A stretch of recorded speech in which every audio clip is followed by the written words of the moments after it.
Good morning. Welcome to our webinar on mediation and parenting plans.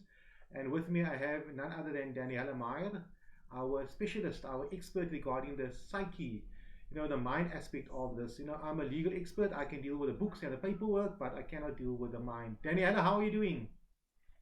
Very well, thank you. Nice sunny day today. How are you? I am very, very well. Thank you. Can't complain. Yes, you are extremely lucky. You got the beach somewhere close to you and fresh air. Yeah, I'm stuck in an office with stale air, but that's how it goes. Daniela, I maybe before we start moving forward over here, um, we're still in the lockdown. Things are different. Kids are supposed to be at school now, but they're not at school, and they go to school hopefully, hopefully in the near future. Um, any advice, quick advice for Yes. parents how to deal with that aspect, the psychological aspect, having kids at home still, and things like that. How do you deal with that? It's not a legal question. It's not to deal with child custody and child care. Just you know, um, from a psychological point of view, how do you deal with the situation with having kids so long at home, where usually they'll be going back to school soon. I don't. I don't You think I know, lost it's you. I think I lost your video. I never lost your audio.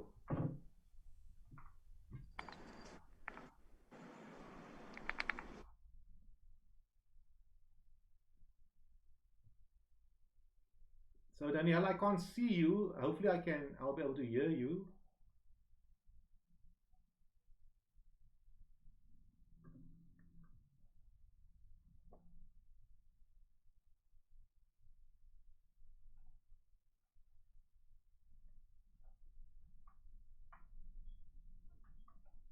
So to the viewers watching this webinar, I think Daniela wants to be readmitted into this webinar. These are the challenges when it comes to webinars.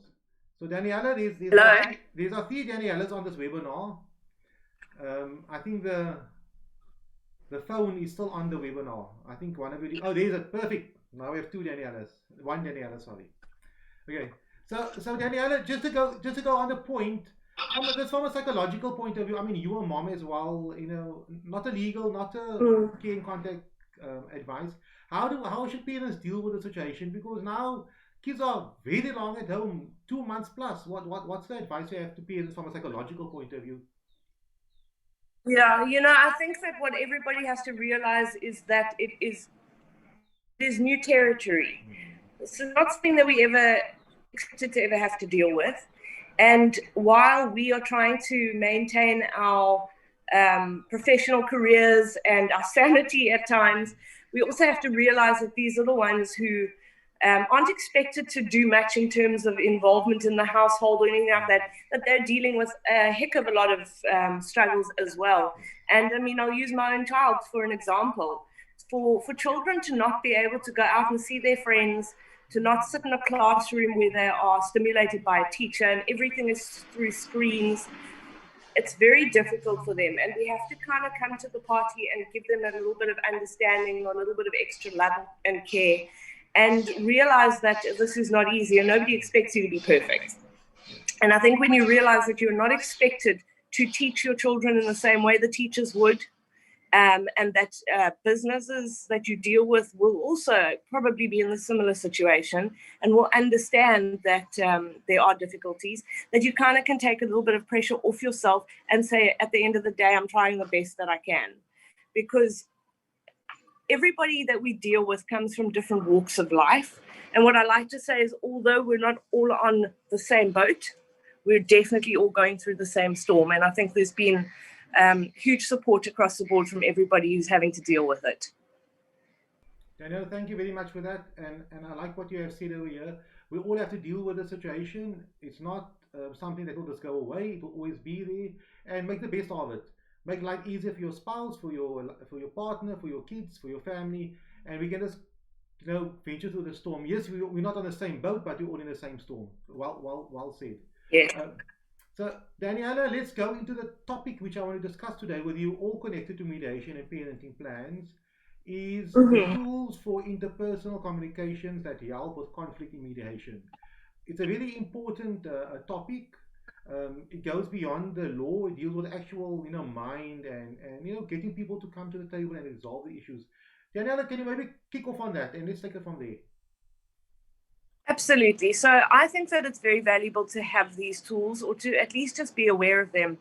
And it's in all areas of life. So I'm going to start with an example of going to the supermarket, and this is completely non care and contact regarded, but you go to the supermarket, you're having a bad day, you can't find the coffee, and you go up to somebody who is assisting in the store and you say, "Excuse me, can you please guide me to the coffee?" The response is always going to be, "Yes, absolutely, let me come and help you find what you're looking for." No problem, you carry on your day. If you go to that same person and you say, "I'm late, you guys always move everything around, I don't know what I'm doing, I don't know what I'm going to do, where's the coffee, I have to go," you're definitely going to be met with a little bit of resistance. Either they're not going to want to help you, or they're going to be a little bit snarky, and then everybody's going to have a bad experience. So when we link this back to interpersonal communication in terms of your relationship, it is not any different at all. And when you start out a conversation or an exchange of communication, and this goes verbally and non-verbally, the way that you decide to put it forward is the way it is going to be received. And that is just how it is. This is completely general. There's absolutely no way around it. If somebody's going to shout at you, you are not going to feel comfortable. You're going to get defensive. End of story. And you're going to deal with it accordingly. So the things that I'd like to just speak a little bit about is maybe how you can get yourself into a situation that, regardless of how you're feeling, you actually learn, and it's a skill, you learn how to deal with it in a way that is not going to elicit a terrible response from the other party. So when I say verbal and non-verbal, I mean, this is pretty easy stuff. If you're sitting there with your arms crossed and you're all huffing and puffing, nothing actually has to even come out of your mouth for the other person to pick up on that energy and for them to then get their back up. So what is a good idea is, before any situation arises that may cause conflict, is to just take a couple of deep breaths, remind yourself of what the end goal is and why you're actually here in the first place, and actively try and do everything you can to remove those negative influences. It's very difficult. Sometimes it's a big act, but you know what? If you do it, then there's more chance of being able to move forward. I hope that makes sense. No, it makes total sense. And if I'm listening to you, it's very useful, obviously, in kin contact arrangements as well, because that's what generally happens. The husband and the wife, the ex-husband and wife or ex-partners, they have these issues. And each one of them just want to argue and speak. And they want to speak about stuff about 10 years ago when he had an affair with his secretary, or when she dropped a child, or when she done something not so good for the household, she didn't cook food on time, and so on.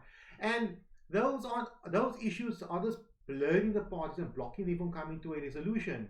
And the sooner they can act rationally, as you are mentioning over here, the sooner they can come to some type of amicable resolvement of the specific issue. And the problem, if they do not do that, what does it mean? They'll be living miserably for the next few years. They'll be spending hundreds of thousands of rands of legal fees, or spending hundreds of hours of wasting their specific time, just because they're not willing to deal with the matter in a mature and a responsible manner. Absolutely.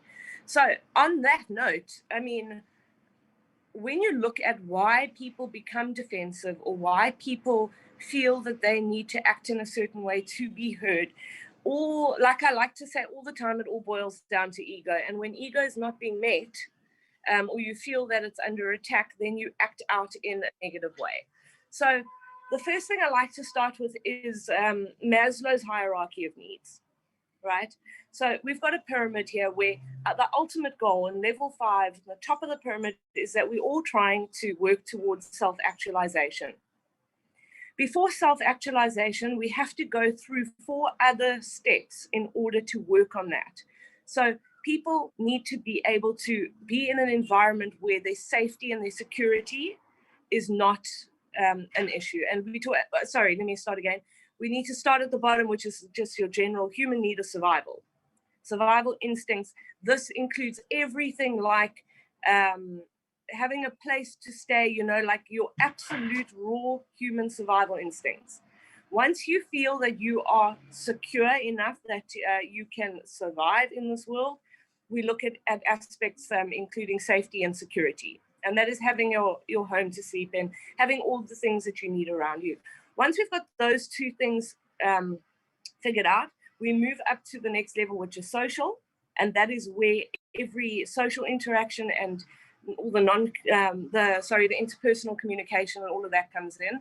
Once we feel secure in our social aspect, we can then look at our self-esteem. So we can't say that somebody who doesn't have security can just bypass two levels and they're okay with their self-esteem. You'll find 100 times that somebody who does not have food to eat, they're not going to sit here worrying about their friend circle. Their focus is going to be on getting food to eat. And now the reason why I bring all of this up is that when one of these levels feel that they're being threatened, we jump all the way back down to the level that we feel we have under control. So the levels that I like to look at here are our social and our self-esteem. And I find that in divorce situations, these are the two levels that we kind of switch between. So when we are being threatened by a partner or an ex-spouse, or we're in mediation and they're attacking us and we feel like we have to be defensive, our self-esteem goes away. And we're back to the social level where we're now dealing with the problems. And when we're dealing with the problems back on the social level, that is where we forget about all of our communication techniques, because now we are fighting on the social level. Once we figure out, and if we can keep ahead of those communication techniques, all of a sudden you see that we jump back into our self-esteem bubble, and that's where we again feel like, okay, maybe I don't need to be threatened by this person because I within myself feel like I'm comfortable in my self-esteem bubble. So the reason why I start with that is that our jobs when we are trying to communicate with people about conflict is to make sure that we are secure enough in our self-esteem phase that we don't feel it necessary to bash and to be derogatory towards another person. Now, how do we do that? Because yes, the concept is relatively easy, but in practice, it is not that easy at all. The second, it doesn't matter how you feel about yourself and your confidence, the second somebody attacks you, it's game over. It takes a very, very certain and strong type of person to be able to say in one ear and out the other without having any effect. So there are a lot of tools that we use in order to make sure that we keep on top of this. The biggest thing I can say is that you need to be non-threatening. And what might be a threat to you, what might not be threatening to you, might be a threat to another person. And this is what makes mediation so difficult, is that when you have a couple who are very used to how each other ticks, a lot of the times they know what their weak points are and they will go and attack those specifically. So in terms of tools, we need to remember that we need to try and remain calm. And stupid again as it sounds, remain calm. We need to be non-threatening and not accuse other people. And I'd like to stop whenever I have a mediation that's leading along that, oh, well, you never gave me what I wanted since the beginning of our marriage, so what do you expect? That is the wrong way of saying something like that. You never gave me what I wanted. The problem with that is that the one party is saying, I'm the one that was sacrificing. You never, ever gave me anything I wanted. The other person says, well, what about all the things that I did give you? Are those just now out the window? So what is a better way of dealing with this is saying something like, in my opinion, from my frame of reference, I feel that you didn't fulfill certain things that I would have expected. Because why is that now better? Because we are, number one, all entitled to our opinion. Nobody can fight with an opinion. Number two is nobody can say you did not feel that way. But it is not threatening. So you didn't do X is very threatening. I feel as though you could have done Y instead is non-threatening. And when you phrase things in a certain way, then the other party, and I mean, this is also dependent on their knowledge of the tools, the other party can then say, okay, well, this is just his opinion or her opinion. I'm now going to have my opinion. When you don't allow the other party to give their opinion or to have their say, then it is just a back and forth battle all the time of pointing fingers. I'm going to stop talking for a little bit just to give that concept a break. If you want to say, like, mention anything. No, go ahead. I'm learning from you, and I'll ask questions later on. So okay. Go ahead. Okay, so that is one of the important things. I like to send, when I've got a very, very conflictual situation, I have an email template that I send out to my couple where they need to basically just fill in the blanks. What human nature dictates to us to feel complete, to feel important, and to feel heard is that we just want other people to acknowledge us. That is all it is. Whether it's acknowledgement in a negative context or in a positive context, we want acknowledgement. We want to know that everything is going to be okay. And we want to know that if we have made any error in judgment or any error in communication, that there is a way to rectify it. So what is very important also for my clients, what I say to them is, you can say, I feel that you could have done X. It is within my opinion that you weren't strong enough doing Y. The other person always responds with, I hear what you're saying. I have understood what you said, but I disagree in terms of. So what we're trying to say is we are not trying to listen to answer. And that is the biggest problem I feel in human nature, is you listen to the first few words, you look at the nonverbal communication, which is their body language, and you say, okay, it doesn't matter what the rest of the sentence is because this person is attacking me. So for an example, it will be, you never, okay, now I've already stopped listening. Because all I'm doing in my mind is by the time this person's finished that sentence, I need to have 5 things to say to her that she never did. So what was the actual conversation about? Nobody really knows. The other side of it is that you might listen to the whole sentence, but then interpret it in a way that suits you only. So you are not actually hearing the other party at all. The other party might say to you, you never supported me when I started my new business. What they're actually saying is, I'm trying really hard to make money for maintenance or whatever the story is, or for the family, and I feel that you didn't understand the gravity of how much extra work I put in. That might be the underlying story. So when you listen to hear and to understand, then you can start becoming a little bit more empathetic towards the other party and what they might be doing and the reasonings as to why they're doing it and all of that. And then you would also understand why they might come home in a little bit of a bad mood, is because you actually acknowledge what they're doing and what they're bringing to the table. So back to my little letter that I write to couples, is I say, sometimes it is better in a highly conflictual situation to each have your say, but not to sit and hash out old issues or new issues or agreements that must be made. Sometimes it's good just to have your say. So I give a template out where it says, like I've said, I'm hearing you, I'm acknowledging you. These are the things that I have a problem with, or I have had a problem with.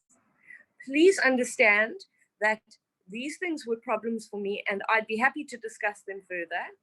Irrelevant now really in terms of the marriage, but in terms of co-parenting in the future, it is very good to unpack those things so that the other person understands why they may have affected you. And if something affects you, doesn't mean that the other party is wrong. That's something important to remember. Just because you would prefer it one way does not mean the other party was wrong. It means that is a difference that through marriage counseling you could have perhaps worked on, or if you had premarital counseling, that you might have realized that is something that it could become an issue for you. Another important tool that I like to use, which is extremely difficult, is alongside all the bad things, I make sure that my clients mention good things. So, yes, my husband is a whatever. He doesn't do this. He never did that. He's not having the children. I say, okay, well, give me 5 things, and this is an exercise. Go home with it if you like. I want 5 things that you admire about him, because at some point you chose this man to be your child's father and to be your husband. So there must be something. Then you sit there and you think, okay, well, actually, he never missed a sports match for my child. And I admire that in him. Or I never had to worry about groceries because he did the grocery shopping every week. Whatever the story might be. And when you look at the things that you admire in another human being, you can start to realize that perhaps some of the negatives are circumstantial and not characteristic.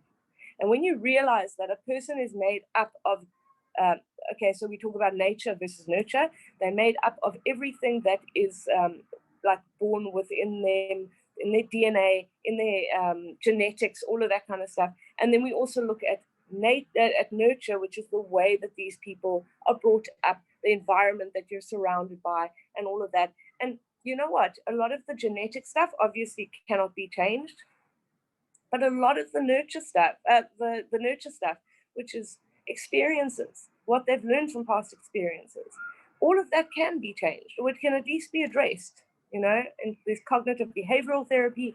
There are so many things that can assist with that.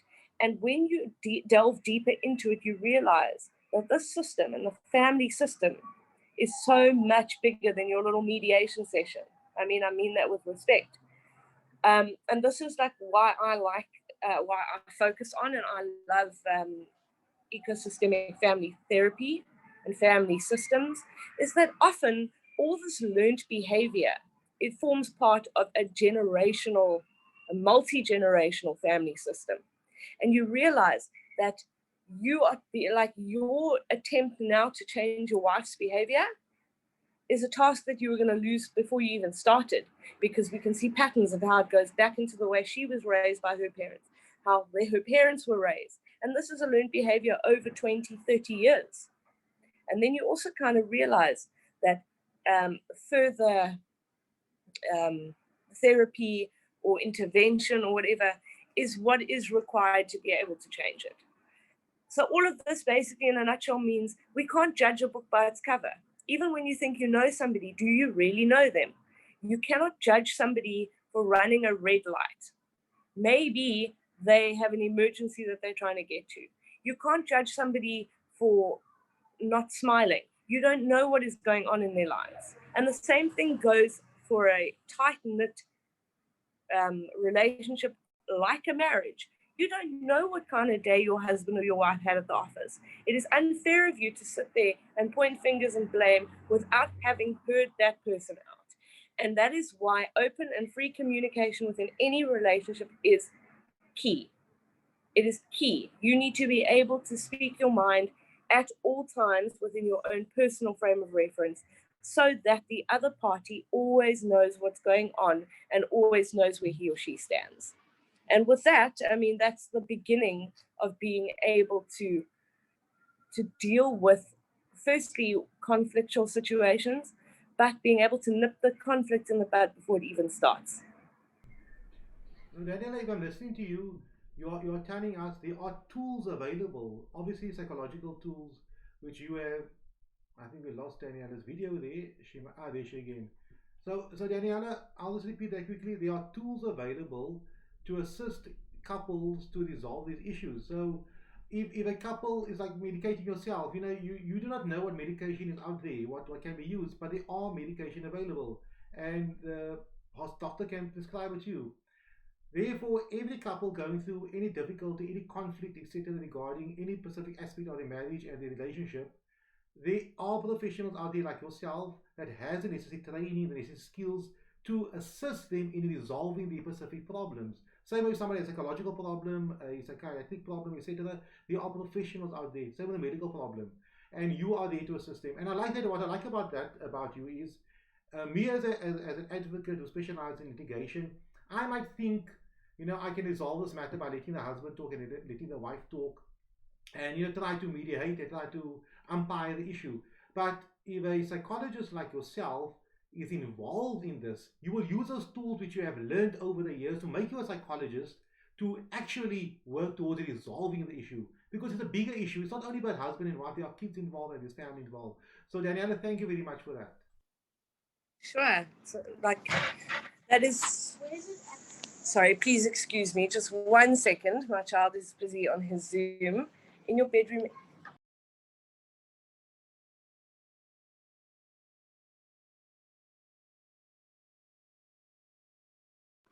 Sorry about that. Daniela, don't See, apologize. I need to have the Remember, patience. it's a lockdown, and you should have been at school now. If they did not extend the time, today should have been the first day of school, I would presume, and it's fine, all in order.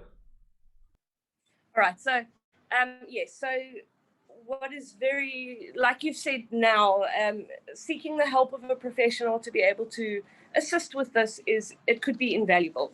And what sometimes happens is once you have what often happens is once you've dealt with the underlying greater issues, mediation becomes the simplest thing in the world to do. Because there's now we've disarmed everybody. Everybody's had their chance to be heard. Everyone feels understood. Well, hopefully by the end of whatever length of therapy they undergo. And then you can come in from a different point where you both feel like there is nothing that you need to do to get back at the other person. So it is very, very important. And I also just want to mention, like, I often have situations in mediation where it's not even about the husband or the wife, but about the extended family. And where someone will sit and say, yes, he's a good father, but I don't like his sister. She's a good mother, but the grandmother's toxic. And this is also an opportunity in family therapy where we can actually bring the entire family system together. And we whip out a big whiteboard or paper or whatever, and we try and trace exactly what everybody's issue is with everybody. So it does extend also further into grandparents, aunts, uncles, nieces, nephews, everything. So yeah, to sit here and to say that we have a success rate or quite a high success rate in terms of mediation with two people who are not trained in psychology or legally, it's actually quite remarkable. And I think people don't give each other or other people going through it enough credit, even though it is difficult and it is sometimes a process. To be able to sit there in that conflict without the tools and still get a result is actually quite remarkable. Yeah, I can imagine some people, depending upon the circumstances, they might know how to deal with these type of situations. For example, a priest, someone that deals with people all the time and develops certain skills and he picks it up over the years. So that's good. But we are going to with this is usually these type of issues arise when there's conflict regarding a child, and if a husband and wife has a problem, they can sort it out, and if they cannot resolve, they can get divorced.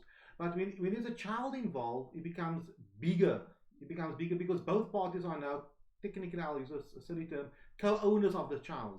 And both of them believe that they know best what's for the child, and they believe that they love the child more than the other party, and they have more knowledge and more wisdom, etc. And that's where we need a good mediator like yourself and somebody that knows psychology extremely well to use. Everybody's brains are different, but you need to tap into their brains, into their minds, and make them think in a certain way, and they need to start thinking what is best for the child, and then for them to know that conflict is not best for the child. The only people that benefits are, in my personal view, are the lawyers, the people that they pay, the courts possibly, and so on. But the child is the one that's in the middle that loses out. So thank you, Daniella, for assisting us and letting me know there are specific tools, because half those tools I didn't know of, and most probably 90% of those tools I do not know how to use. So thank you for that. Daniela, anything else you want to add on that aspect before I start asking you some questions? Yes, I just want to mention one thing is that in mediation, there's a lot of things that you have to learn and there's a lot of tools that you can learn. But within mediation, it's kind of like a guided process where you can have your say and it's in conflict. The mediator or the psychologist or the marriage therapist is there to challenge that and is there to teach you as you go along. So when you do make a comment like, I know better, you're a terrible mother, then instead of the mother saying, oh no, you're wrong, you're a terrible parent, the mediator or therapist will be able to say, that's interesting. Why do you think? Let's substantiate it. Why do you think that? And then they have their chance to say. And the other one says, yeah, but. And the mediator says, it's not your turn now. Why do you think that? This is why. Okay, let's look at that and see why it's relevant or why it's irrelevant. Did you know that the law states X? Did you know that children are extremely impressionable between ages X? No, I didn't know that. Okay, well, do you still feel like it's relevant or valid what you have said? So we are there to absolutely guide the process of the psychology behind everything, every single step of the way. So nobody's expected to know anything when they come in. You're not expected to know. So if I may make the analogy, it's like a child, a young child that wants something and is adamant at what he wants. If the parent is, a good parent or trying to be good or has experience regarding kids, maybe the second or third child, the parent will know how to pacify the child and make the child respond and act in a certain way. And for the child to know that this is not acceptable behavior or not. Now that would also be the role of the therapist, the counselor involved over here, to make the parties know that. Because and Daniella said it in many of my webinars, and people can watch it previously. When people are professionals, I'm an advocate, you're a psychologist, he's a doctor, he's a nurse, he's a teacher, whatever you are, whatever a profession you are, you are mature in your job and you're very good at what you do, and you're rational and you're logical. And in disputes at work, you deal with it very well. But when it comes to relationship issues, where you and your partner cannot resolve certain issues, you both act like teenagers. It's almost like your maturity level goes down by 20 or 30 years. And that is very unfortunate, and that's the reality of it. And because of that, you need to get an expert or professional on board to assist you, either your priest or your parents if they're not involved, or an uncle if you both respect and admire that specific person. But if not, both of you need to see a professional to resolve the specific issues that you specifically have. I like what you said there, because it's true. Anybody can be a mediator if both parties agree. So like you say, if parents can be of assistance and both parties feel comfortable with that, then absolutely go for it. But when one party feels like there's going to be any bias, then it's not going to, then like no discussion is going to work. But yes, like it can be anybody, priests, absolutely. And I think that the take home, I have to conclude in this video, and this was an extremely useful video for me to know of, because if I am dealing with a high conflict situation, extremely high conflict situation, or maybe when my client is concerned, for me to tell my client all the psychological things and all these principles which you have mentioned over here, he might not take note of it. I might have to advise him and tell him it's important for us to resolve this matter, because I feel he's the unreasonable one. I feel it. I can see it. I can see the other party is, more than likely reasonable, and they are, using a bit of common sense. But my client is a problem. I would need to refer him to someone like yourself, to speak to him and just to unpack issues. Not for him to talk about the matter, but just for you to assist him in unpacking matters. So when we're on the table, exactly, we're all on the same page. I think that's very, very important. And thank you 100%. for making yourself available regarding that. Daniella, we'll have to end the video soon. We're almost going to 40 minutes. Any comments on your side, final comments? Thank you for your time. My only final comment will just be a very, very quick summary, and that is calm, relax, breathing exercises, whatever, before you enter the situation that may bring conflict. While you're in it, do not be threatening, do not be accusational. And then I've acknowledged, I've heard, I've understood, and I feel X. That's it. Sweet and short and to the point. And unpack it further from there. Let the mediator be the referee or the advisor on how things must happen. Daniella, thank you very much for that. We do know that you have revamped your website. Please visit the website. It's on the screen. You can see it. I'm not reading it out. Visit her. You can email her. You can WhatsApp her as well. Just mention your name. And she's very approachable. As you can see, she knows the stuff. Daniella, have a wonderful day further. Just stay on. Thank you. You too. Thank you very much. Stay online quickly while I'm ending this webinar. I'll speak to you in 30 seconds. Thank you. And all the perfect. Thank you very much. All the viewers, thank you. Thank you.